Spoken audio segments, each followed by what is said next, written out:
Hello, this is Mark Tooley, editor of Providence, a journal of Christianity and American foreign policy, with one more episode of Marksism with fellow editors and fellow Marks, Mark Levesque and Mark Melton. And we are reviewing several wonderful pieces published in Providence this week, starting out with a review by Caleb Smith of Matthew Yglesias's new book, 1 Billion Americans. His thesis is that in America's strategic competition with China, with its 1.3 billion population, that America, with its 330 million population, needs more people. And our goal, at least aspirationally, should be to get to 1 billion Americans. So we have the labor force and the wealth to espouse our values in the world against Chinese strength. Caleb makes the argument or grants that it's a sweeping and a strong argument that Yglesias makes, but counters that it should be America's premier purpose to secure the dignity and liberty of its people as individuals and not to shoot for a particular population size. So Mark Melton, what did you think of Caleb's review of 1 billion Americans? And what are you going to do about it, Melton? Well, thanks. So sorry, Levesque threw me off. All right, now my first thought on this. My first thought on the. I apologize that there's a cricket chirping in the background, so hopefully just enjoy that as pleasant background noise. Yes, very outdoorsy. So the first thought I had on 1 billion Americans is that I've thought about this actually a long time ago of how does America compete against such a large country, and I think probably other Americans have thought this too. And there are basically two different ways of growing an economy. One is to increase population, the other is to improve productivity. And Americans, I think, have had the idea that China is, yes, it has a lot of people and it's putting a lot of people into factories, but America's technology is just better. And so, and the closer that the Chinese get to our level of technology, it gets harder and harder to develop a new technology. So in other words, it's easier to copy in mass production. It's harder to come up with a new, better type of car. But I think that the Chinese have shown they're getting better at producing products for the new age of technology. And so we see this a little bit with Huawei and the 5G networks. Part of the complaint is that the networks can be used for espionage, but a lot of countries still want to use them because they're cheaper and supposedly better. And so America is having to compete on this level. And because China, I think, is going to get better and better in their technology, it's going to become more and more of a near peer technological. It may take decades, but it's going to be a coming issue. And so the idea of having more Americans living in the country does sound like a way that the U.S. could compete strategically. And I think I forget some of the specific policies that the book review brings up, but one idea I've heard from many libertarians and others is the idea of opening up the country, other parts of the country, to more development, getting rid of more land restrictions, getting so that you don't have to have half of the population of America living in very tight communities like Silicon Valley, the Washington, Baltimore, DC to Boston corridor, where it's horribly expensive. Houses in these areas can cost 2 to 3 times more. And so if you have technology that allows people to work remotely or to have offices locate in parts of the country that are cheaper, you can then use the cheaper land to build houses and build communities so that it just lowers the cost of living. And so it allows people to have families without having to break the bank. And so I think some of these arguments that are made here, I think are sensible. I think in the book review, he talks about how a lot of the things he proposes are very expensive, and it's kind of glib or very nonchalant about the idea of just raising taxes or getting into massive amounts of debt. And so I think it sounds like it's an interesting starting point for a conversation, but overall, America, I think, needs a bigger population if it's going to compete with China, and or it's going to need to ally with other countries more, which we do, but alliances are always difficult. Mark Levecki, are you on board with 1 billion Americans in our strategic competition with China? The older I get, the more quiet I want my porch to be. I want to hear crickets, not neighbors. So by disposition, I'm opposed to the plan. That sounds like an awful lot of people. But no, I mean, thinking strategically about it, it's outside my wheelhouse. But so I'm open to the arguments. But I look at the Middle East, Israel. Their population is significantly smaller than most of the people that want to push them into the ocean. They're doing fine. Is it an economic argument versus a defense argument? That might change my mind on that. I'd be more open to, I don't know. I think going the avenue of alliances and things like that seems more reasonable. I would want a higher quality people before I would want simply more people. And I think there are ways of doing that. But again, not having read the book and not being an expert, having made some babies myself, I've got something to say, but no expert opinion. Well, and I think he acknowledges that it's unlikely that fertility rates would increase greatly. So we would have to rely primarily on increased immigration to... Which will be a fun conversation to talk about increased immigration for the kinds of immigrants that we would want to be able to make us more competitive. That'll be a really fun, non-kinetic conversation. And one that will be challenging for both the left and the right for different reasons, of course. Our next article by Mark Royce addresses whether or not the U.S. killing of Iranian military leader Soleimani last year in Iraq was within international law. Mark Royce essentially says it probably was outside international law, but suggests that to facilitate future potential U.S. actions against Iran, the U.S. should, to stay within international law, declare formal war upon the Islamic Republic of Iran without necessarily taking any action. It would just be on the books in order to justify what maybe needs to be done. I thought this was a little bit overly dramatic and extremely unlikely, if not impossible, to occur within the context of American politics. We haven't declared war in 79 years now against any nation. Mark Levecki, what were your thoughts? I loved it. I mean, not as a policy prescription, but it has been a long time since a Providence article actually almost knocked me out of my seat. That came out. I mean, I'm reading it and I'm thinking he might go this direction, and then indeed he does go that direction, and I was shocked in a good way. As a thought piece, I think it's provocative. I think it's an interesting thing to talk about over a coffee or a pint. No, I don't think we need to declare a formal war, in part because my understanding of the ends of war being peace would complicate his proposal. And well, let's start there. If the end of peace, if the end of war under just war terms is peace, certainly in a large scale war, the way you achieve peace is you win the war.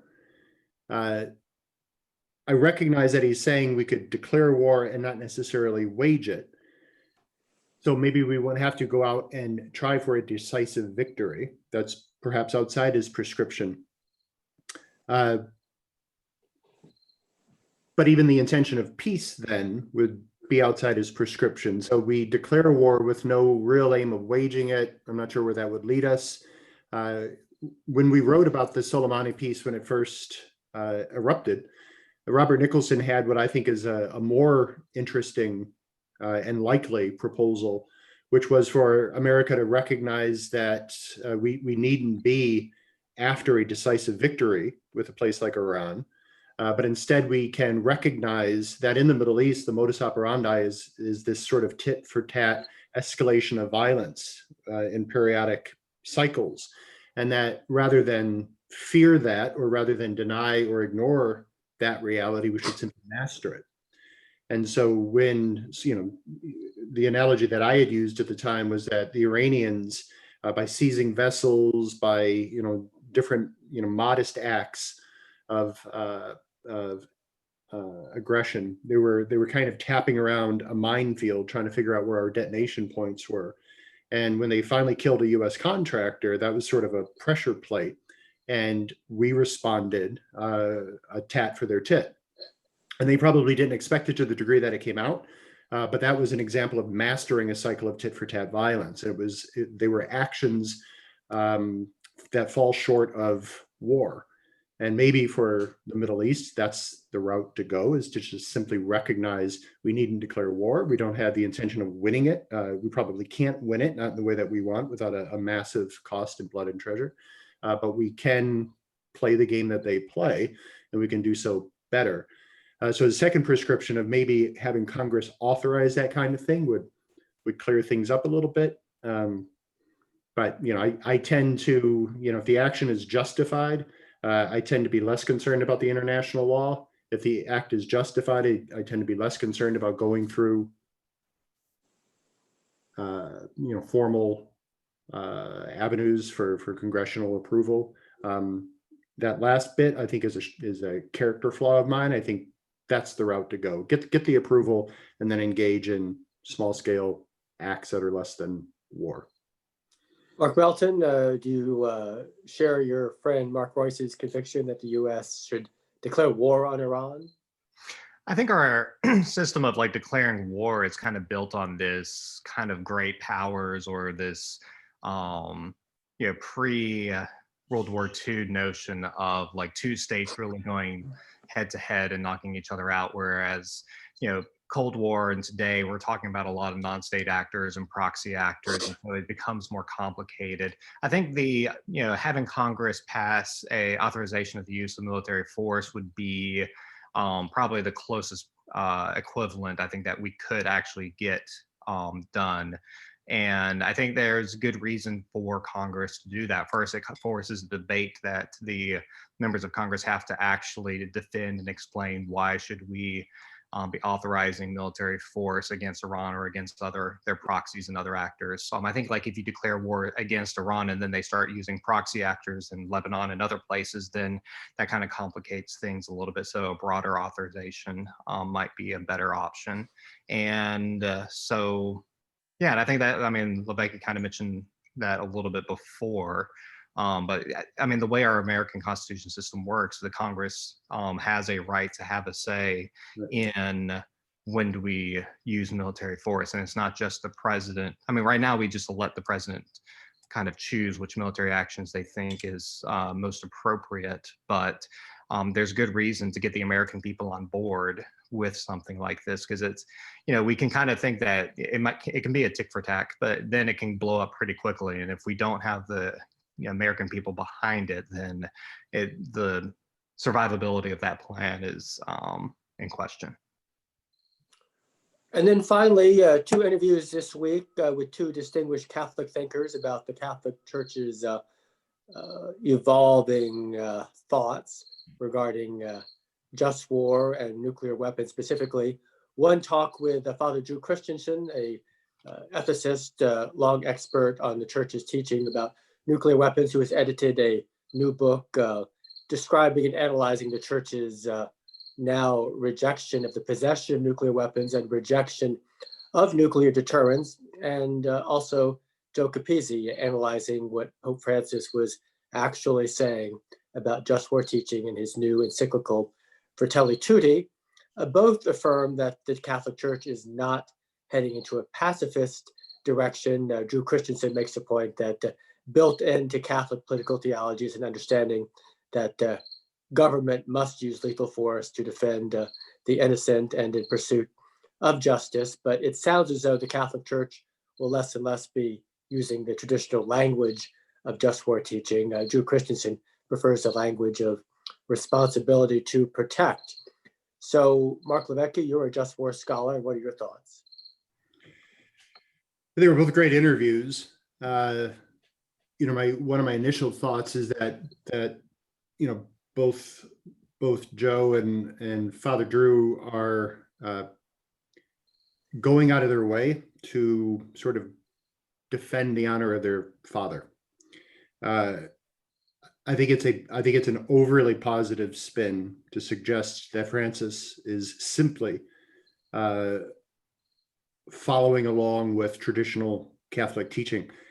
That's not true. You see it in JP2, you see it in Benedict, but this idea that Francis is simply using just war language to correct, critique, contain or reform just war thinking, I think is an overstatement. In part because the just war framework that I think Francis espouses has what's been called a presumption against war as its starting point, which I do not think, and I don't think Joe thinks this is, it's not the classic expression of just war casuistry. Just war begins not with the presumption against war, it begins with a presumption against injustice, or positively a presumption for justice, which sounds like semantics, but it begins to veer away into very different ways of thinking about conflict and very different policy prescriptions. So I don't think it's exactly right to say that he's simply using the just war tradition to critique the just war tradition. I think he's starting from a very different point, and the trajectory is absolutely toward a more pacifist stance. Joe observed that very often there's scare quotes around just war tradition, or it's, now you see the qualifier, the so-called just war tradition. And these all seem to me signals that it's more than simply a point of emphasis, but it is signaling a kind of tentative, gentle departure. The language about responsibility to protect is wonderful, and I agree with that. But I imagine that's being said with the presumption that things like state interests, national interests, are no longer going to be just causes. Built into the just war tradition, there are three traditional just causes: protecting the innocent, which they capture, taking back what has been wrongly taken, and punishing the guilty. And you can fit all those just causes under the rubric of responsibility to protect. But I think an awful lot of things will fall out if we simply use that language, which sounds like war is never used to defend the nation, but always to defend sort of other people. I turn my cheek, I might not turn your cheek to the aggressor's blows. So I think all these things are marginal chipping away of traditional just war rhetoric, which I think ultimately is going to have a long-term impact. Mark Levesque, Mark Melton, thank you for another scintillating Marxism conversation. Until next week, bye-bye. Take care. Thank you.